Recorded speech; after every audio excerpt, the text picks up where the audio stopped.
पिछले एपिसोड में हमने देखा था कि स्वॉर्ड सेक्ट वालों ने चू फेंग का पूरा एंसेस्ट्रल टॉम डिस्ट्रॉय कर दिया था और जितने भी एंसेस्टर की स्पिरिट्स वगैरह होती है ना वो उनको लेकर जा चुके थे। तो जैसे चू फेंग को उसके बारे में पता चलता है वो तुरंत ही निकल जाता है स्वॉर्ड सेक्ट को उनकी औकात दिखाने के लिए, जहाँ इस सफर में त्यानी नाम का एक बंदा भी इसके साथ शामिल हो चुका था जो कि चू फेंग का जो किंगलोंग सेक्ट है उसकी बहुत ज्यादा सराहना करता है। तो इसी वजह से वो यहाँ पर चू फेंग का साथ देने के लिए तैयार हो चुका था। जिलिंग तो ऑलरेडी चू फेंग के साथ थी। तो ये तीनों पहुंच जाते हैं स्वॉर्ड सेक्ट के अंदर और वहां पर जाने के बाद इन लोगों ने तहलका मचाना शुरू कर दिया था। जितने भी स्वॉर्ड सेट के बंदे थे वो उनकी वाट लगा देते हैं और उसके बाद वो जो एंसेस्टर था वो बहुत ज्यादा भड़क जाता है कि तुम लोगों को मैं नहीं छोड़ने वाला। तो अब यहाँ पर ये तीनों और एंसेस्टर इनके बीच का बैटल शुरू हो चुका था। एंसेस्टर किसी भी तरह से इन तीनों को मारने की कोशिश करता है, जिसके बाद यहाँ से ये एपिसोड शुरू होता है। तो इस एपिसोड की शुरुआत में हम प्रिंस को देखते हैं, वो अपनी कल्टीवेशन करने में लगा हुआ था। तब वहाँ पर एक सिपाही आता है और यहाँ पर आने के बाद वो सारी बात बताता है कि स्वॉर्ड सेक्ट वालों ने चू फेंग के एंसेस्टर टॉम को डिस्ट्रॉय किया, तो इस वजह से चू फेंग ना अब स्वॉर्ड सेक्ट वालों से बदला लेने के लिए चाह चुका है। जबकि स्वॉर्ड सेक्ट वालों का यही प्लान था कि चू फेंग को एक बार अपने सेक्ट के अंदर बुला लेंगे ना तो उसके बाद वो उसकी जान लेंगे, जिस प्लान में काफी हद तक कि चू फेंग फंस चुका है। तो ये सुनते साथ ही प्रिंस जो होता है वो काफी ज्यादा टेंशन में आ चुका था। वो कहता है कि चू फेंग डेंजर में है, मुझे उसको बचाने के लिए जाना होगा। तो उसका फादर उससे कहता है कि देखो प्रिंस, तुम सोचो कि तुम एक प्रिंस हो, अगर तुम यहाँ पर स्वॉर्ड सेक्ट से अटैक करने के लिए जाओगे ना तो फिर ये एक बहुत बड़ा मुद्दा बन जाएगा और स्वॉर्ड सेक्ट वाले हमारे डायनेस्टी से फिर बिना मतलब के ही फाइट करना शुरू कर देंगे। तो तुम्हें ऐसा नहीं करना चाहिए। पर चू फेंग प्रिंस का बहुत अच्छा दोस्त था, इस वजह से प्रिंस कहता है कि चू फेंग को बचाने के लिए मैं कुछ भी करूंगा। अगर आपको मुझे पनिशमेंट देनी है ना तो एक बार मैं वहां से आ जाऊं, उसके बाद आप मुझे पनिशमेंट दे देना मेरी गलती के लिए, लेकिन अभी तो मुझे चू फेंग को बचाने के लिए किसी भी हालत में जाना है। तो वो वहां से निकल चुका था। तो इसके बाद हम उस एंसेस्टर को देखते हैं जिसने ना अपने पूरे के पूरे स्वॉर्ड सेट के चारों तरफ एक प्रोटेक्शन बैरियर लगा दिया था ताकि चू फेंग और कोई भी यहाँ से जिंदा बचकर ना जा सके। तो इसके बाद वो यहाँ पर एंसेस्टर अपने सारे साथियों को भेज देता है ताकि चू फेंग और उसके दोस्तों को मारा जा सके। लेकिन चू फेंग कहता है कि तुझे क्या लगता है कि तू इन बचकानों के जरिए मुझे और मेरे दोस्तों को मार लेगा? कभी भी नहीं। देखते हैं कि तू क्या कर सकता है। यहाँ पर एक बार फिर से बहुत ही भयंकर बैटल शुरू हो चुका था। चू फेंग और उसके दोस्त जितने भी सिपाहियों को मारते ना, एंसेस्टर एक बार फिर से उनको जिंदा कर देता, जिस वजह से जितने को मारा जाए वो उतने ही ज्यादा वापस से जिंदा होते जा रहे थे।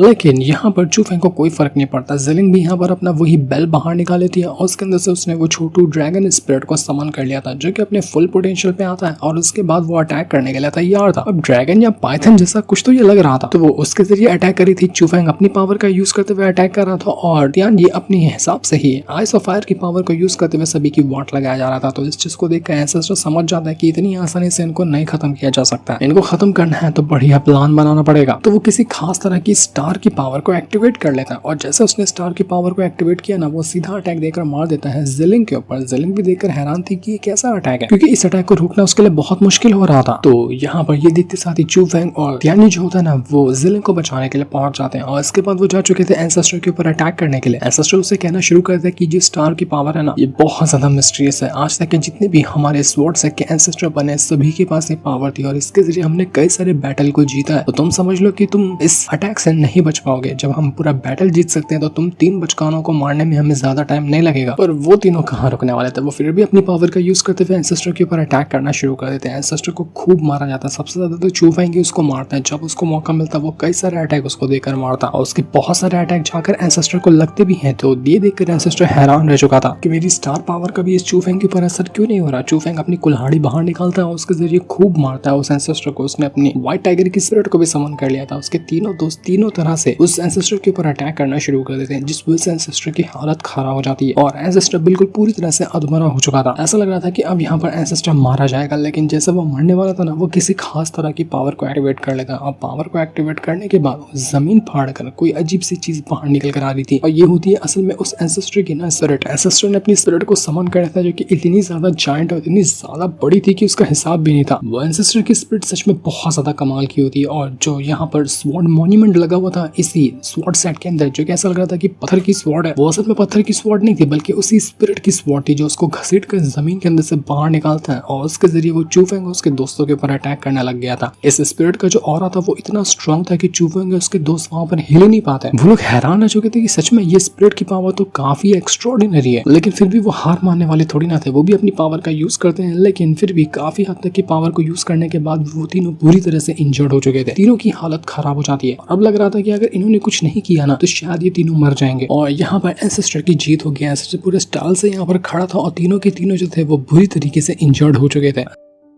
सिस्टर कहने लग जाता है कि जाओ तीनों को खत्म करके रख दो, बहुत हो गया इन लोगों का। लोग समझते कि हमारे स्वॉर्ड सेट को खत्म करना इतनी आसान बात है, दिखाओ इनको कि इनकी क्या औकात है। और तभी वहां पर चू फेंग के अंदर से एक भयंकर ऑरा बाहर निकल कर आता है, उसके अंदर से पूरी लाइटनिंग की पावर बाहर आ रही थी। और हम यहाँ पर चू फेंग का धीरे धीरे करते हुए एक ट्रांसफॉर्मेशन देख पाते हैं, जहाँ उसके अंदर से उसकी जो दोनों ड्रैगन स्पिरिट है ना वो आपस में मर्ज हो रही थी, यानी कि येलो वाली ड्रैगन और ब्लू वाला ड्रैगन। तो दोनों जो ड्रैगन है वो थंडर की पावर से बने हुए, तो जब दोनों ड्रैगन आपस में मर्ज हो रहे थे ना, तो यहाँ पर थंडर डिवाइन लाइटनिंग क्रिएट हो रही थी, जिसमें से एक लाइटनिंग होती है ब्लू कलर की और एक लाइटनिंग होती है येलो कलर की। जब दोनों लाइटनिंग आपस में मर्ज होती है ना, तो यहाँ पर चू फेंग का पूरा लुक ही चेंज हो जाता है। वो इतना कमाल का और क्या बैडएस लग रहा था जिसका हिसाब नहीं था। ये नजारा देखते साथ ही यहाँ पर सारे के सारे लोग हैरान हो चुके थे, यहाँ तक कि वो एंसेस्टर भी हैरान था कि ये क्या किया इसने तो खुद को पूरी तरह से ट्रांसफॉर्म कर लिया। ये पावर इसके पास कैसे आई, क्या किया आखिर इसने यहाँ पर। तो वो अपनी स्वॉर्ड निकालकर एक बार फिर से चू फेंग के ऊपर अटैक करने के लिए जाता है, लेकिन चू फेंग यहाँ पर हालांकि उसके सामने एक चूंटी जैसा दिख रहा था, लेकिन फिर भी उसके अंदर इतनी पावर थी ना कि यहाँ पर वो एंसेस्टर के सभी अटैक को आसानी से डिस्ट्रॉय करते जा रहा था। एंसेस्टर कहता है कि 10 साल से मैं यहाँ का एंसेस्टर हूँ, आज तक कि किसी ने भी मुझ पर एक अटैक करने की हिम्मत नहीं की थी, लेकिन तूने यहाँ पर मुझ पर अटैक किया और मेरे सारे अटैक को डिस्ट्रॉय भी किया। आखिर तू है कौन, तू आया कहाँ से, तेरे पास ये पावर आई कैसे। तो चू फेंग कहता है कि हाँ, मैं पहला हूँ जिसने तुझ पर अटैक किया और मैं ही लास्ट होऊंगा जिसने तुझ पर अटैक किया होगा, क्योंकि मेरे बाद तू जिंदा ही नहीं बचने वाला है, तो दूसरा अटैक कैसे करेगा। तो इसके बाद चू फेंग वापस से अपनी डिवाइन लाइटनिंग की पावर को यूज करते हुए एंसेस्टर के ऊपर अटैक करने के लिए जा चुका था। एंसेस्टर अपनी स्वॉर्ड को यूज करता है, जितने उसके पास अटैक हो सकते थे वो सारे अटैक को यूज करते हुए चू फेंग को मारना चाह रहा था, लेकिन चू फेंग अभी भी यहाँ पर उसके अटैक से बच रहा होता है, उसके साथ मुकाबला कर रहा था। उसकी स्वॉर्ड इतनी ज्यादा बड़ी थी एंसेस्टर की कि चू फेंग उस स्वॉर्ड के सामने कभी टिक पाता तो कभी नहीं भी टिक पाता, क्योंकि अगर देखा जाए साइज के कंपैरिजन में तो चू फेंग इतना बड़ा था कि उसके जैसे अगर 100 आ जाएंगे ना तो भी उस स्वॉर्ड के सामने छोटे ही दिखेंगे। तो इस वजह से एक भी अटैक लग जाता ना चू फेंग को तो उसकी हालत खराब होने लग जाती। तो जैसे ही यहाँ पर एक अटैक चू फेंग को लगने वाला था, जिसके बारे में चू फेंग ने देखा भी नहीं था, तो वो अटैक लगने से पहले जिलिंग बीच में आ जाती ताकि चू फेंग को बचा सके। इससे होता ये कि पूरा का पूरा अटैक जाकर जिलिंग को लग जाता है। अब चू फेंग ने डिवाइन लाइटनिंग को यूज किया था तो अटैक उसको लगता तो उतना असर नहीं होता, लेकिन जब जिलिंग ने यहाँ पर देखा चू फेंग को तकलीफ में, तो वो बिना कुछ सोचे समझे उसको बचाने के लिए पहुंच गई। और जब उसको एक अटैक लगा ना ये एंसेस्टर का, वो पूरी तरह से इंजर्ड हो जाती है, मानो कि अब उसकी जान निकलने वाली हो। चू फेंग ये चीज बर्दाश्त ही नहीं कर पाता। वो जिलिंग को अपने सामने इतना भयंकर तरीके से जब इंजर्ड देखता है ना, उसको यकीन ही नहीं होता कि नहीं जिलिंग ये तुमने क्या किया, तुमने मुझे बचाने के लिए अपनी जान खतरे में क्यों डाली, तुम्हें ये नहीं करना चाहिए था, क्या हो गया तुम्हें। वो जिलिंग को होश में लाने की कोशिश करता है और उसको ठीक करना चाह रहा था। उसको जिलिंग के साथ बिताए हुए सारे लम्हे याद आने लगते हैं। जब पहली बार वो जिलिंग को देखा था और उससे मिला था, वो जिलिंग को खोना नहीं चाह रहा था क्योंकि वो उसको पसंद करने लगा था, इसलिए उसको जिलिंग किसी भी हालत में चाहिए थी। अब चाहे कुछ भी क्यों ना हो जाए वो जिलिंग को बचा कर ही रहेगा। लेकिन इस चीज को होते के बहुत कम चांसेस नजर आ रहे थे क्योंकि जिलिंग की तरफ हल्की फुल्की भी जान नहीं बची हुई थी। चू फेंग को इतना गुस्सा आ रहा था, इतना ज्यादा गुस्सा आ रहा था ना कि उसकी जो लाइटनिंग पावर थी वो फट रही थी, इतनी फट रही थी कि मानो वो उसके शरीर को भी फाड़ डालेगी। चू फेंग अपनी पावर को कंट्रोल ही नहीं कर पा रहा होता, वो पागल हो गया था बिल्कुल पूरी तरह से। कोई चू फेंग से कहती कि चू फेंग पागल हो गया हो, क्या अपने आप को संभालो, मर जाओगे खुद की पावर से, तो ये क्या कर रहे हो, होश में आओ। लेकिन चू फेंग अब होश में आने वाला नहीं था, वो बिल्कुल बौखला चुका था। उसको किसी भी तरह से एंसेस्टर की जान चाहिए थी कि आखिर उसने हिम्मत कैसे की जिलिंग की जान लेने की। चू फेंग इतना पागल हो गया था ना कि जो उसका स्पिरिचुअल वर्ल्ड होता है जहाँ पर क्वीन रहती है वो भी पूरा तहस नहस होने लग गया था। वो अपनी जान की फिक्र नहीं कर रहा था और चू फेंग की पावर की वजह से ना यहाँ पर पूरा आसमान जो होता है मानो वो फटने लग गया, आसमान के अंदर क्रैक्स पड़ने लग गए थे। लोग देखकर हैरान कि ये कैसा स्ट्रेंज फिनोमेना क्रिएट हो रहा है, हो क्या रहा है यहाँ पर। लेकिन किसी को नहीं समझ में आ रहा था कि ये जो ऑरा क्रिएट हो रहा है, जो आसमान फट रहा है, वो चू फेंग के गुस्से की वजह से हो रहा है। चू फेंग जिलिंग को आसमान में ले जाता है और वहां ले जाने के बाद वो एकदम गुस्से में खड़ा था अपनी डिवाइन लाइटनिंग को एक्टिवेट करते हुए। और उसकी डिवाइन लाइटनिंग जहाँ पहले 2 कलर की दिख रही थी ना, अब टोटल 9 कलर की डिवाइन लाइटनिंग हो चुकी थी, जिसे एक्टिवेट करके वो एंसेस्टर की बचाने को तैयार था। एंसेस्टर यहाँ पर देखकर हैरान तो रहता है, लेकिन फिर भी वो कहता है कि मुझे फर्क नहीं पड़ता कि तुम 9 लाइटनिंग को भी क्यों ना एक्टिवेट कर लो, लेकिन फिर भी मैं यहाँ पर तुमसे ज्यादा स्ट्रॉन्ग हूँ। तू अभी भी हाइट में मेरे सामने एक छोटी उंगली के बराबर भी नहीं है, तो चूंटी को मारने के लिए मुझे कुछ ज्यादा मेहनत करने की जरूरत नहीं पड़ेगी। वो वहां पर और भी खतरनाक अटैक को एक्टिवेट करता है और अपने स्वॉर्ड सेट की एक बहुत ही मिस्टीरियस टेक्निक को यूज कर रहा था, जिससे होता क्या है कि जितने भी बंदे स्वॉर्ड सेट के बचे हुए थे ना, वो सब यहाँ पर जलने लग गए थे, पूरा इलाका तहस नहस होने लग जाता है और स्वॉर्ड की पावर के अंदर वो मर्ज हो रहा था ताकि ये स्वॉर्ड का जो अटैक है ना वो और ज्यादा स्ट्रॉन्ग बन पाए। तो वो स्वॉर्ड का अटैक बहुत भयंकर बनाने के बाद सीधा चू फेंग के ऊपर अटैक कर देता है, लेकिन चू फेंग अटैक लगने से पहले ही अपनी 9 लाइटनिंग की पावर को एक्टिवेट करता है और जैसे उसने पावर एक्टिवेट किया, लिटरली में वो पावर यहाँ पर पूरी तरह से एंसेस्टर की स्पिरिट को डिस्ट्रॉय कर देती है। 1 सेकंड के अंदर एंसेस्टर की स्पिरिट का नामो निशान खत्म हो गया था। बड़ा उछल रहा था एंसेस्टर, लेकिन एक बार के अंदर चू फेंग ने उसको पूरी तरह से मिटा कर रख दिया। चू फेंग यहाँ पर कहने लग जाता है कि कि एक दिन मैं यहाँ पर इस चीज का कारण बनूंगा कि मेरी वजह से हेवन कोलैप्स होगा, अर्थ कोलैप्स होगा, पूरी दुनिया कोलैप्स होकर खत्म हो जाएगी, सब कुछ को बर्बाद करने का कारण मैं बनने वाला हूँ। और ये वही सीन था जिसको हमने एपिसोड 1 की शुरुआत में देखा था, जब चूफेंग इस चीज का सपना देख रहा था कि उसके सपने में कोई आया था जिस तरह की बातें कह रहा था कि वो हेवन वगैरह सबको डिस्ट्रॉय कर देगा। और आज यहाँ पर चूफेंग ने अपने मुंह से ये बात कही, मतलब कि उस टाइम चूफेंग अपना ही फ्यूचर देख पा रहा था कि वो इतना स्ट्रांग बनेगा कि दुनिया का कोई भी ताकत उसके सामने नहीं टिक पाएगी।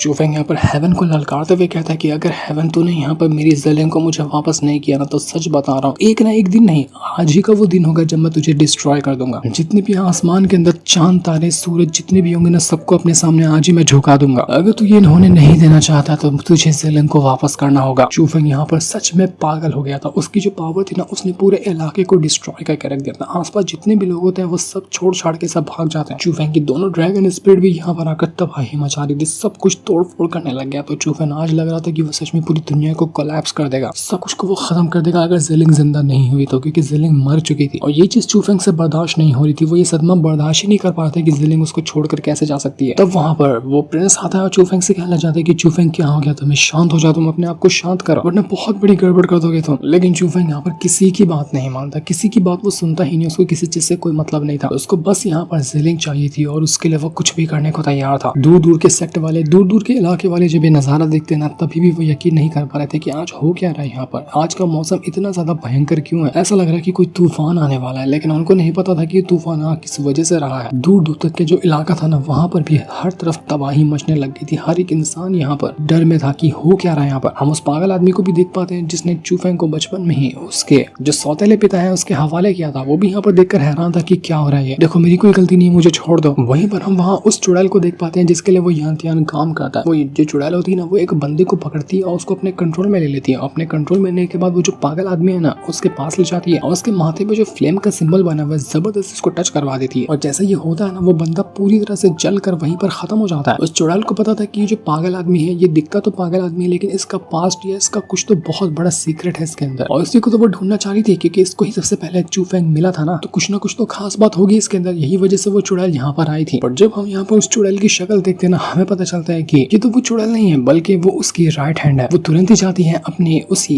मास्टर के पास जो अपना आराम से सिंहासन पे बैठी हुई थी और उससे कहना चाहती है कि मास्टर जैसा आपने कहा था बिल्कुल वो बात सच थी, कोई ऐसा बंदा नहीं है जो यहाँ पर उस पागल आदमी को टच कर सके। टच करते साथ ही वो जलकर मर जाता है। उस चुड़ैल का बेटा कहता है कि माँ आपको नहीं लगता कि वो बंदा बहुत ज्यादा स्ट्रॉन्ग है लेकिन वो अचानक में पागल कैसे हो गया, उसका पास्ट था क्या आपको पता है क्या। तो यहाँ पर वो चुड़ैल कहना चाहती है कि देखो पास्ट का मतलब नहीं है लेकिन कुछ ना कुछ तो ऐसा हुआ होगा उसकी जिंदगी में जिसने उसको इतना खतरनाक बना दिया। अब हालांकि वो पागल है लेकिन हम उसका बहुत अच्छी तरह से यूज निकाल सकते हैं, बिल्कुल एक वेपन की तरह वो हमारे काम आएगा। उसका बेटा अपनी माँ से कहना चाहता है कि माँ एक और खबर है, मैंने देखा है ना कि कल रात को स्वॉर्ड सेट के अंदर ना अचानक में 9 कलर की लाइटनिंग पावर एक्टिवेट हुई थी। अब कोई नहीं जानता कि वो 9 कलर की लाइटनिंग पावर कैसे एक्टिवेट हुई, इसके पीछे का कारण था कौन, किसकी वजह से वो पावर एक्टिवेट हुई। लेकिन ये एक्टिवेट हुई ना ये बहुत बड़ा खतरे का संकेत है कि कोई तो कोई ऐसा है हमारे इलाके में जो 9 कलर लाइटनिंग पावर को एक्टिवेट कर सकता है। तो ये देखकर वो चुड़ैल भी हैरान हो जाती है कि जाओ और पता लगाओ कि आखिर किसके अंदर से ये पावर बाहर निकल कर आ रही थी, मुझे इस इंसान की हर एक इन्फॉर्मेशन चाहिए। इनको नहीं पता कि वो इंसान तो अपना चूफेंग ही था। तो चुड़ैल का बेटा कहना चाहता है कि आपने बिल्कुल सही कहा, हमें उस इंसान का पता लगाना होगा क्योंकि जब इंसान ने अपने लाइटनिंग पावर को एक्टिवेट किया ना पूरा का पूरा स्वॉर्ड सेट लिटरली में कुछ पल के अंदर दुनिया के नक्शे से गायब हो गया। उसने पूरे स्वॉर्ड सेट को गायब ही करके रख दिया कुछ ही मिनट के अंदर। तो वो इंसान अगर हमारे सेट के ऊपर हमला करेगा तो हमें भी बहुत भारी नुकसान हो सकता है। तो पहले से ही जो मुसीबत आ सकती है ना उसकी जड़ को खत्म करना पड़ेगा। तो वो चुड़ैल कहना चाहती है ठीक है तुम बस अपने प्लान पे ध्यान दो, वो जो पागल आदमी है ना मुझे लगता है कि वो हमारा इस चीज में काम आ सकता है, वो लाइटनिंग पावर को रोकने में हमारी हेल्प करेगा। तो उस पर भी ध्यान देना, उस बंदे का पता लगाओ कि कहाँ से लाइटनिंग पावर बाहर निकली थी। तो उसका बेटा कहता है कि ठीक है माँ मैं सारी चीज की इन्फॉर्मेशन लाकर तुरंत ही आपको देता हूँ, आप बस फिक्र मत करना। वो चुड़ैल जो थी वो अपने आप में ही कहने लग जाती कि कौन हो सकता है वो इंसान जिसके अंदर से वो लाइटनिंग बाहर निकल कर आई हो, क्या वो प्रिंस था या फिर उसके ही सेट का कोई हो सकता है बंदा, क्योंकि उसके ही पास कुछ ऐसे बंदे हैं जो कि इतने ज्यादा स्ट्रॉन्ग हो सकते हैं। वरना मुझे नहीं लगता कि आसपास के इलाके के अंदर कोई ऐसा बंदा होगा जो 9 लाइटनिंग को एक्टिवेट कर सकता है। ये एक्टिवेट करना बिल्कुल नेक्स्ट टू इम्पॉसिबल होता है जो कि आज तक के कभी भी किसी ने पिछले शायद 100 सालों में भी एक्टिवेट ना किया हो। तो ऐसा कोई मिस्टीरियस बंदा आएगा और 9 कलर लाइटनिंग को एक्टिवेट कर लेगा, ये तो बात हजम हो नहीं रही। पर जो भी हो मुझे उस इंसान ने ना बहुत ज्यादा एक्साइटेड कर दिया। मैं तो उससे बेसब्री से मिलना चाहती हूँ कि कौन वो इंसान इतना अजूबेकार हो सकता है जिसने पूरे इलाके में अपना ऑरा जमा लिया है। दूसरी तरफ हम चूफेंग को देखते हैं, वो अभी भी यहाँ पर बिल्कुल बेहोश था, उसको बड़ी मुश्किल से होश आया था। होश भी क्या कह ले, उसको होश आया ही नहीं था। वो अभी भी नींद में अजीब अजीब सपने देख पा रहा था। उसको वही सब चीज नजर आ रही थी कि उसके साथ क्या हुआ, उसने किस तरह से ज़ेलिंग के लिए लड़ाई की, वही सब उसके दिमाग में घूम रहा होता है। लेकिन अच्छी बात ये थी कि वो अभी यहाँ पर बेहोश था, मतलब कि जो उसका गुस्सा पागलों वाला चढ़ा था ना कि वो सब कुछ तहस नहस करके दे देगा, वो यहाँ पर शांत हो गया था। हो सकता है कि प्रिंस और बाकियों ने मिलकर उसको शांत किया होगा। लेकिन अभी ज़ेलिंग का क्या हुआ था? क्या ज़ेलिंग मर गई थी या चूफेंग वापस उसको जिंदा करने की कोशिश करेगा? ये तो हमें पता चलेगा नेक्स्ट एपिसोड के अंदर, जिस सीन को दिखाते साथ ही ये वाला एपिसोड यहीं पर एंड हो जाता है। Thanks for watching. पिछले एपिसोड में हमने देखा था कि स्वॉर्ड सेट का जो एंसेस्टर था वो आ चुका था चूफेंग और उसके दोस्तों के ऊपर अटैक करने के लिए। तो वो लोग भी अपनी पावर का यूज करते हुए उस एंसेस्टर के साथ फाइट करने के लिए चले जाते हैं। और इस फाइट के दौरान हम चूफेंग का असुरा गॉड वाला अवतार देख पाते हैं, जो कि बहुत ज्यादा डेंजरस था। वो काफी कमाल का लग रहा था उसके अंदर। तो जब यहाँ पर फाइट हो रही होती ना, एंसेस्टर मौके का फायदा उठाते हुए सीधा ज़मीन के ऊपर अटैक करते थे। जैसे ये अटैक ज़ेलिंग को लगा था, चूफेंग देखकर एकदम घबरा चुका था, क्योंकि ये अटैक बहुत बुरी तरीके से ज़ेलिंग को लगा होता है। वो बिल्कुल बेहोश हो चुकी थी, ऐसा लग रहा था कि उसकी जान जा रही है। तो ये देखकर चूफेंग बर्दाश्त ही नहीं कर पाता कि नहीं, ऐसा नहीं हो सकता, ज़ेलिंग तुम मुझे छोड़कर नहीं जा सकती। इसी गुस्से में वो हर तरफ तबाही मचाना शुरू कर देता है। जिसके बाद यहाँ से ये एपिसोड शुरू होता है। तो इस एपिसोड की शुरुआत में हम चूफेंग को देखते हैं, जिसको होश आ चुका था। वो न जाने कितने दिनों बाद होश में आया होता है। और जब वो होश में आता ना, उसको सामने ज़ेलिंग नजर आती है, जो कि अभी ठीक थी। और वो चूफेंग को होश में देखकर काफी ज्यादा खुश हो जाती है। वहाँ पर त्यानी भी मौजूद था और वो चूफेंग को बताने लग जाते कि चूफेंग तुम्हें पता है, जब तुम बेहोश थे तो मैंने यहाँ पर ज़ेलिंग का ख्याल रखा है और किस्मत से वो होश में आ चुकी है। लेकिन वो सब छोड़ो, मैं तुम्हारे बारे में पूछना चाहता हूँ कि तुमने आखिर क्या किया। देखो, मैं जानता हूँ कि तुम स्ट्रॉन्ग तो थे, लेकिन इतने ज्यादा स्ट्रॉन्ग हो गए कि सब कुछ को तहस नहस कर दोगे, मैंने बिल्कुल नहीं सोचा था। तुम्हें पता है, तुमने स्वॉर्ड वैली का नामो निशान पूरी दुनिया के नक्शे से ही मिटा कर रख दिया। पूरे इलाके को तुमने डिस्ट्रॉय कर दिया। आखिर ये कैसा किया तुमने? चूफेंग भी हैरान और खुश था कि चलो ज़ेलिंग तो बच गई और उसने अपने दुश्मनों से बदला भी ले लिया।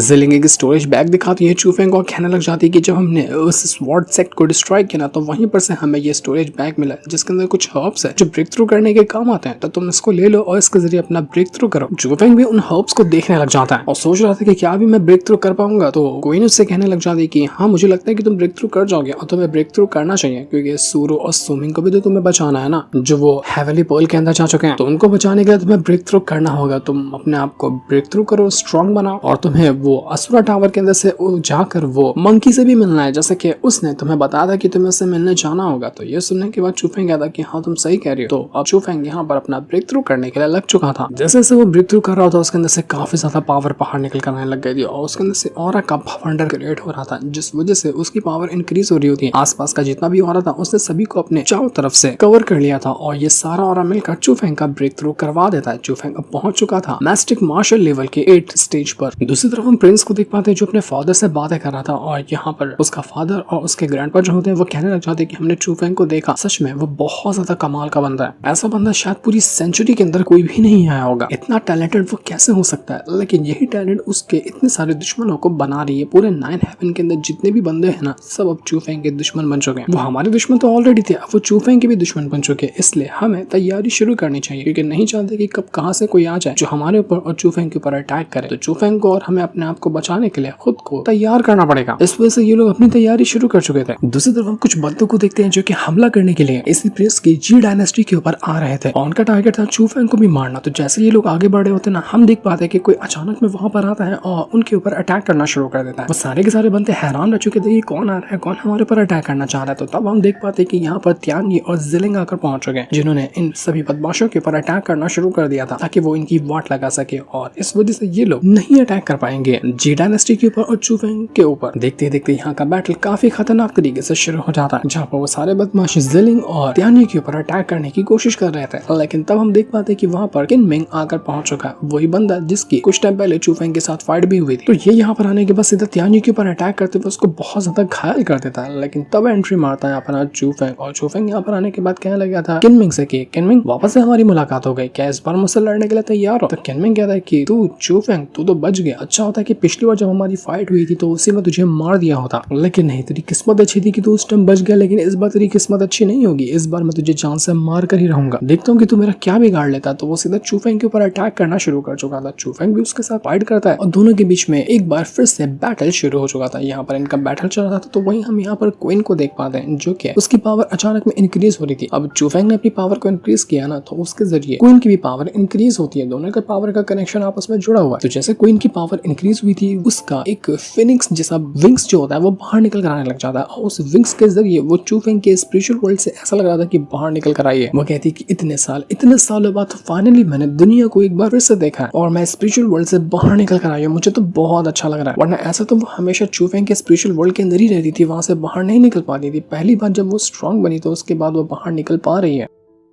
तो बाहर निकलते साथ ही सीधा वो जाती है किनमिंग के ऊपर अटैक करने के लिए, उसको लात घूंसों से मारना शुरू कर देती कि बड़े दिन बाद बाहर निकले हो, कसरत भी मैंने नहीं की है तो तुझे ही मारकर कसरत करने वाली हो। वो तो बजा बजा कर मारती है उस किनमिंग को। किनमिंग की हालत खराब हो चुकी थी, वो एक भी अटैक उस क्वीन के ऊपर कर ही नहीं पाता, जिस वजह से उसकी हालत तो खराब हो चुकी थी। और इसके बाद चूफेंग चला जाता है उन बंदों को देखने के लिए जिसके ऊपर ये किनमिंग पहले अटैक करने के लिए आया था, वही स्पिरिट गिल्ड के बंदे, जहाँ पर से चूफेंग भी आता है और वो जो स्पिरिट बना है ना उनकी बदौलत ही बना है। तो वहाँ के एक बंदे को बहुत गहरी चोट लगी होती है, तो चूफेंग उसके पास आता है, उसको ठीक करता और कहने लग जाता है कि सीनियर जू तुम्हें क्या हुआ, तुम कहाँ जा रहे थे कि किमिंग ने तुम्हारे पर अटैक कर दिया। तो सीनियर जू बताता है कि ये किमिंग और उसके जो सेक्ट वाले हैं ना, इन लोगों ने प्लान बना कर रखा है कि ये हर जगह को अपनी मुट्ठी में ले लेंगे और उनका टारगेट है कि वो हमारे स्पिरिट गिल्ड को भी डिस्ट्रॉय कर दें। हमारे स्पिरिट गिल्ड के ऊपर कब्जा करने के लिए ये लोग काफी टाइम से प्लान बना रहे हैं। हमने कोशिश की लेकिन हम उनको रोक नहीं पा रहे, समझ नहीं आ रहा कि हम करें तो करें क्या। हमारे मास्टर ने हमें ऑर्डर दिया कि जितने भी डिसाइपल वगैरह ना वो जाएं और दुश्मनों के ऊपर अटैक करें, क्योंकि दुश्मनों को स्पिरिट गिल्ड के अंदर आने तक की परमिशन नहीं दी जा सकती। लेकिन जैसे हम बाहर निकल कर इस किमिंग ने अपने साथियों के साथ मिलकर हमारे ऊपर अटैक कर दिया। तो चूफेंग कहता है कि अब मैं आ गया हूँ ना, अब फिक्र करने की जरूरत नहीं है, मैं देखता हूँ कि कौन हमारे स्पिरिट गिल्ड के ऊपर एक भी आंख उठाकर देख सकता है, मैं उसको जिंदा नहीं छोड़ूंगा। तो इसके बाद चूफेंग वापस से चला जाता है उन्हीं बदमाशों के ऊपर अटैक करने के लिए, तब तक कि किमिंग भी वापस से अटैक करने के लिए तैयार हो चुका था। वो क्वीन के ऊपर अटैक करता है, लेकिन क्वीन भी उसकी पावर को टैकल करते हुए उसके ऊपर अटैक करते जा रही थी। दोनों के अटैक काफी कमाल के थे और क्वीन तो यहाँ पर उसी किमिंग के ही वेपन वगैरह को उठाती और उसके जरिए उसके ऊपर अटैक देकर मारते जाती, जिस वजह से किमिंग की हालत पूरी तरह से खराब हो चुकी थी। तो जब यहाँ पर किमिंग अपने आप को हारता हुआ देखता है ना, वो कुछ बंदों को वो देख लेता है, क्योंकि कुछ बंदे यहाँ से भागने की कोशिश कर रहे थे, तो वो उनको पकड़ता है और उनकी सोल पावर को निचोड़ने लग गया था, ताकि उनकी सोल पावर के जरिए वो अपने आप को स्ट्रॉन्ग बना सके और उसके बाद वो क्वीन से फाइट करने जाएगा। वो सीधा सीधा कई सारे बंदों की सीधा जान ही लेते हुए उनकी सोल पावर को खींचने क्या वाला था कि चूफेंग अपनी कुल्हाड़ी लेकर आता है और कुल्हाड़ी देकर मार देता है उसी किमिंग के ऊपर। जैसे यहाँ पर उस किमिंग की हल्की फुल्की जान बची थी, वो कहने लग जाता है कि देखो मुझे नहीं मार सकता, तूने मुझे मारा तो मेरा क्लान तुझे बर्बाद कर देगा, तुझे पाताल से भी ढूंढ कर बाहर निकालेगा, तेरी जान लेगा, इसलिए मुझे मत मार। पर चूफेंग नहीं सुनने वाला था, वो कहता है कि तुझ जैसे बचकाने की यही औकात है। वो सीधा अपनी कुल्हाड़ी को चला देता है, लग रहा था कि किमिंग यहाँ पर बीच में से अलग हो गया और इस तरह से किमिंग की जान चली जाती है। चूफेंग और क्वीन दोनों यहाँ पर बच चुके थे। यानी जब क्वीन को दिखता है वो हैरान हो जाता है कि यार तुम तो बिल्कुल कमाल की हो, मैंने तुम्हारे बारे में सुना था, पहली बार मैंने तुम्हें अपनी आंखों से देखा है और जैसा मैंने सुना था तुम उससे भी ज्यादा कमाल की हो। तो क्वीन तो वहां से सैड हो जाती है कि इस लड़की की नजर मुझ पे क्यों जा रही है, मैं तो उसके साथ नहीं रहने वाली है। इस वजह से सारे के सारे लोग यहाँ से भाग चुके थे। तो इसके बाद हम यहाँ पर स्पिरिट गिल्ड का सीन देखते हैं, जहाँ पर स्पिरिट गिल्ड वालों ने अपने चारों तरफ एक बैरियर क्रिएट करके रखा था, लेकिन फिर भी वो जो किमिंग है ना, उसके क्लान वाले यहाँ पर पहुंच चुके थे और उसके क्लान का एंसेस्टर होता है जिशिंग नाम का बंदा, जो कि बच्चा लग रहा था, लेकिन असल में उसका कल्टीवेशन होता है हेवन मार्शल रेल्म का 7th स्टेज। वो कहने लग जाता है कि हमारी स्पिरिट गिल्ड के साथ बहुत टाइम पुरानी दुश्मनी, तो आज टाइम आ चुका है इस दुश्मनी को खत्म करने का, हम स्पिरिट गिल्ड के ऊपर कब्जा कर लेंगे। स्पिरिट गिल्ड के मास्टर वगैरह यहाँ पर उनको वार्निंग भी देते कि देखो जीशी तुम ये सही नहीं कर रहे, तुम हमारे स्पिरिट गिल्ड के ऊपर अटैक कैसे कर सकते हो, आखिर हमने तुम्हारा क्या बिगाड़ा। लेकिन वो लोग यहाँ पर कुछ भी सुनने के लिए तैयार नहीं थे, वो पूरी तैयारी के साथ आए थे ताकि फॉर्मेशन को डिस्ट्रॉय किया जा सके और फॉर्मेशन को डिस्ट्रॉय करने के बाद वो स्पिरिट गिल्ड के ऊपर कब्जा कर लेंगे। स्पिरिट गिल्ड के मास्टर समझ चुके थे कि उनके पास दूसरा कोई ऑप्शन बचा नहीं, या तो उनको यहाँ पर उनसे लड़ना पड़ेगा या फिर वो लोग आज हारेंगे। देखते ही देखते वो जो फॉर्मेशन लगा हुआ था वो भी काफी हद तक के टूटने लग जाता है और जैसे जैसे फॉर्मेशन में क्रैक्स पड़ रहे थे, स्पिरिट गिल्ड के मास्टर को बहुत ज्यादा तकलीफ हो रही थी, क्योंकि उन्होंने अपनी पावर के जरिए फॉर्मेशन बनाया था और फॉर्मेशन टूट रहा था। वो जीशी उसके साथी तो यहाँ पर एक के बाद एक करते हुए कई सारे ब्रूटल अटैक मारते हैं उसी फॉर्मेशन के ऊपर और ऐसा लगा था कि फॉर्मेशन बस अब यहाँ पर टूट नहीं वाला, लेकिन सही टाइम पर एंट्री मार लेता है अपना चूफेंग, जो अपने साथियों के साथ यहाँ पर आकर पहुंच चुका था। चूफेंग कहता है कि पहले उस फॉर्मेशन को बचाओ और जो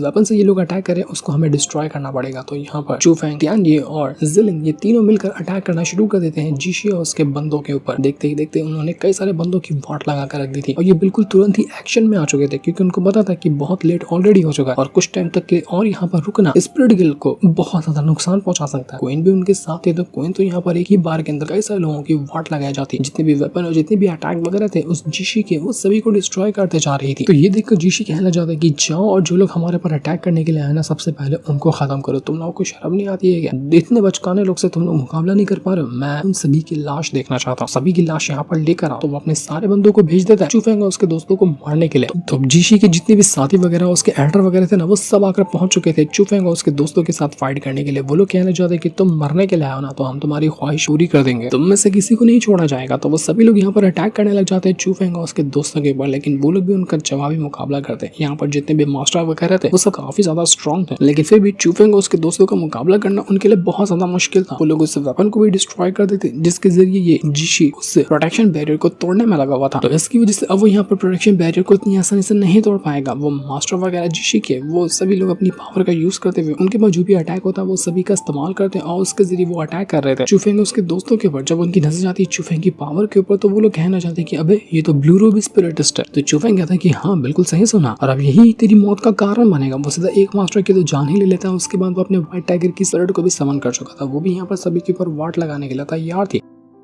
देखते ही देखते आधे से ज्यादा जीशी के बंदे जो थे ना वो ढेर हो चुके थे और अब बस कुछ ही यहाँ पर बचे हुए थे जिनसे मुकाबला करना होगा, जिनको हराना होगा। अगर ये बैटल यहाँ जीतना है तो ये सारी चीज देखकर वो जो जीशी था वो बहुत ज्यादा गुस्सा हो जाता है। उसका एक बंदा आकर उसको बताता है कि एंसेस्टर देखिए हमारे जितने भी बंदे थे ना उनमें से आधे से ज्यादा बस कुछ मिनट के अंदर मर चुके हैं, तो हमें नहीं लगता कि हम ये बैटल जीतने वाले हैं। अगर हम ये प्रोटेक्शन बैरियर को तोड़कर अंदर भी चले गए ना तो हमारे पास साथी नहीं होंगे ये बैटल लड़ने के लिए, तो हमें क्या करना चाहिए। जीशी पागल हो गया था कि ये लोगों से कुछ काम होता नहीं है, ये सारे के सारे निकम्मे कहीं के, मैं आखिर इनको यहाँ पर लेकर आया ही क्यों, इनसे कुछ नहीं होने वाला, यूजलेस ट्रैश कहीं के। तो अब लगता है कि मुझे खुद मैदान के अंदर उतरना पड़ेगा। वो जीशी खुद अपनी पावर को एक्टिवेट करने लग जाता है और उसके जरिए वो चूफेंग और उसके दोस्तों को मारने के लिए तैयार था। चूफेंग जब देखता है उस जीशी को तो देखकर हैरान रह चुका था कि ये तो हेवन मार्शल रैंक के ऊपर है, इससे मुकाबला करना हम सब के लिए टफ होगा। इससे मुकाबला करना है तो इसमें सिर्फ एक बंदा साथ दे सकता है जो कि घोस्ट टावर का वो मंकी है। तो इसलिए चूफेंग अपने सभी दोस्तों से कहता है कि दोस्तों हमें यहाँ से चलना होगा, हम वापस से लौट कर आएंगे अपने स्पिरिट गिल्ड को बचाने के लिए। क्योंकि चूफेंग का मकसद वही था कि सबसे पहले वो मंकी को बचाएगा, उसकी थोड़ी हेल्प लेगा ताकि वो इस जीसी से मुकाबला कर सके। तो सारे के सारे उसके दोस्त जो थे ना वो वहां से भागने लग गए थे। तो जीसी कहता कि अच्छा इतनी बड़ी तबाही मचाकर तुम सोच रहे हो कि ऐसे भाग जाओगे, नहीं मैं तुम्हें भागने नहीं दूंगा। वो अपनी पावर को यूज करते हुए चूफेंग उसके दोस्तों के ऊपर वापस से अटैक करने लग जाता है ताकि उनको मारा जा सके। आधे से ज्यादा बंदों को तो उस जीसी के चूफेंग ने मार दिया था, तो अब वो उसको ऐसे जाने नहीं देने वाला था। वो अपनी सारे अटैक को यूज कर लेता है, उसके जरिए वो चूफेंग उसके दोस्तों को ट्रैप कर चुका था। वो कहता है कि तुम बचकानों को लगता है कि तुम लोग आसानी से मेरे अटैक से बच जाओगे और तुम्हारे वेपन वगैरह तुम्हें बचा लेंगे, लेकिन कभी भी ऐसा नहीं होने वाला। आज मैं यहाँ पर उसी तरह से तुम लोगों को मारूंगा जिस तरह से तुम लोगों ने मेरे साथियों को मारा है। तो ये देखते साथ ही वो और भी खतरनाक अटैक करता है चूफेंग उसके दोस्तों के ऊपर। उनको पकड़ चुका था वो पूरी तरह से, जिसमें से वो लोग बचकर कहीं जा ही नहीं पा रहे थे। और इसके बाद तो अब यहाँ पर और भी ब्रूटल अटैक करना शुरू कर देता है वही प्रोटेक्शन बैरियर के ऊपर जो कि उसी स्पिरिट गिल्ड वाला था। और उसके जरिए वो यहाँ पर स्पिरिट गिल्ड को जो फॉर्मेशन लगा हुआ उसको डिस्ट्रॉय करने में लगा हुआ था ताकि एक बार अंदर जाने का मौका मिल जाए। तो उसके बाद तो वो स्पिरिट गिल्ड को डिस्ट्रॉय कर देगा और जिस चीज का सभी को डर था वो चीज यहाँ पर हो जाती। इस बार सच में जीशी ने उस बैरियर को तोड़ दिया था और अब अंदर जाने का रास्ता पूरी तरह से खुल गया होता है। जीशी कहने लग जाता है कि मैंने तो कहा ही था कि तुम लोग आज नहीं बचोगे, आज मैं तैयारी के साथ आया हूँ इस पूरे के पूरे जो पुरानी दुश्मनी है उसको खत्म करने के लिए और स्पिरिट गिल्ड के ऊपर कब्जा करने के लिए। देखता हूँ कि अब तुम लोगों को मेरे चुंगल से कौन ही बचा सकता है। तुरंत जैसे ये अटैक करने वाला था कि तभी वहां पर स्पिरिट गिल्ड जो है ना उसका एंसेस्टर आ जाता है जिसका नाम था तियानचेन। और सच में ये भी एक बच्चा ही दिख रहा था यार, क्या कमाल के एंसेस्टर है, दो बच्चों को एंसेस्टर बना दिया गया। और इसका कल्टीवेशन रैंक होता है हेवन मार्शल रैंक का 7th स्टेज। वो जीशी 8 स्टेज पे था, ये 7th स्टेज पे था। तो वो यहाँ पर आने के बाद जीशी से कहने लग जाता है कि तेरी हिम्मत कैसे हुई तूने हमारे इस स्पिरिट गिल्ड के ऊपर अटैक करने की कोशिश की। जीशी तियानचेन से कहना चाहता है कि तियानचेन फाइनली तू अपने कोटली के अंदर से बाहर निकल कर आ गया। हमेशा दुबक के रहता था अपने छोटे से घर के अंदर ना, लेकिन आज फाइनली तुझे बाहर निकलने का मौका मिला है। पर अफसोस कि जब तू पहली बार बाहर आया तो पहली बार में ही तू मरेगा, क्योंकि ऑलरेडी यहाँ पर तेरा स्पिरिट गिल्ड जो है वो डिस्ट्रॉय होने के कगार पे मौजूद है और अब तो यहाँ पर इसको बिल्कुल भी नहीं बचा सकता। हम लोग ऑलरेडी जीतने वाले हैं ये बैटल, क्योंकि वैसे भी हमने ऑलरेडी अपने कई सारे साथियों को भेज दिया है जो तुम्हारे जितने भी दोस्त वगैरह हैं जो तुम्हारी हेल्प करने के लिए आ सकते थे ना उनकी वाट लगाने के लिए। तुम्हारे कुछ और भी दोस्त वगैरह थे जो तुम्हारे काबिल डिसेबल थे, हमने उनको तो ऑलरेडी ठिकाने पे लगा दिया। तो चूफेंग कहने लग जाते कि अच्छा ऐसी बात है, जितने भी लोगों को तूने भेजा था ना किमिंग वगैरह को सबको मैंने मार दिया। उसकी लाश का छोटा सा टुकड़ा भी दे देता है चूफेंग उसे जीशी को कि इसी की बात करा ना, ये सब मर चुके हैं। जीशी देखकर हैरान हो चुका था कि ये कैसे पॉसिबल, ये कैसे किया तुम लोगों ने। उसका तो दिमाग खराब हो चुका था। तो त्यानचन कहने लग जाता है कि क्या हुआ, देख लिया बड़ा है हमसे मुकाबला करने वाला, तेरी कोई औकात नहीं कि तो हमसे मुकाबला कर सके, चला जाए यहाँ से। तो ये देखो तो जीशी बहुत ज्यादा गुस्सा हो चुका था। वो सीधा त्यानचन के ऊपर अटैक करने लग जाता है। दोनों एंसेस्टर आपस में मुकाबला करने लग गए थे। वो दोनों एक दूसरे के ऊपर काफी कमाल के अटैक करते हैं ताकि वो उनकी जान ले जा सके। त्यानचन ने तो अपनी किसी खास तरह की स्पिरिट को बाहर निकाले थे जो कि बहुत कमाल की लग रही थी, वो काफी डेंजरस होती है। उसके जरिए वो अटैक कर रहा था उसे जीशी के ऊपर। तो जीशी भी यहाँ पर नहीं रुकता, वो भी अपनी स्पिरिट को बाहर निकाल लेता है। यहाँ पर दोनों की स्पिरिट जो होती है आपस में फाइट करने लग गई थी। ये बैटल बहुत ज्यादा इंटेंस हो जाता है। लग ही नहीं रहा था कि यहाँ पर कौन जीतेगा और कौन हारेगा, क्योंकि दोनों के कल्टीवेशन रैम के पास सिर्फ एक स्टेज का फर्क है, ना कि एक रैम का फर्क है। तो दोनों की पावर काफी हद तक सिमिलर थी। इस वजह से जो उनका अटैक था ना, उसकी वजह से आसपास के इलाके में धमाका होने लग जाता, सब कुछ यहाँ पर टूटने फूटने लग गया था। पर अफसोस इस बात का था कि स्पिरिट गिल्ड ज्यादा टाइम तक इस अटैक को झेल नहीं पाएगा। कुछ नहीं किया गया तो स्पिरिट गिल्ड बर्बाद हो सकता है। तो त्यानी चुफेंग से कहता है कि चुफेंग तुम जाओ और उस मंकी जो है उसको बचाओ, जब तक कि मैं यहाँ पर सब कुछ हैंडल करता हूँ। जल्दी से उसको बचा कर आ जाना, उसके बाद हम दुश्मनों की वाट लगा देंगे। तो अब चुफेंग वहां से सीधा घोस्ट टावर के अंदर आकर पहुंच चुका था ताकि उस मंकी जो है ना उसको बाहर निकाल सके। तो जैसे वो घोस्ट टावर के अंदर आता है, हम देख पाते हैं कि मंकी तो मस्त आराम से सोया हुआ है और उसको पता चल चुका था कि कोई तो आया है यहाँ पर उसको बचाने के लिए, जो देखकर वो काफी ज्यादा खुश हो जाता है। लेकिन क्या चुफेंग उसको बचा पाएगा, ये तो हमें नेक्स्ट एपिसोड में पता चलेगा। जिससे इनको दिखाते साथ ही ये वाला एपिसोड यहीं पर एंड हो जाता है। Thanks for watching.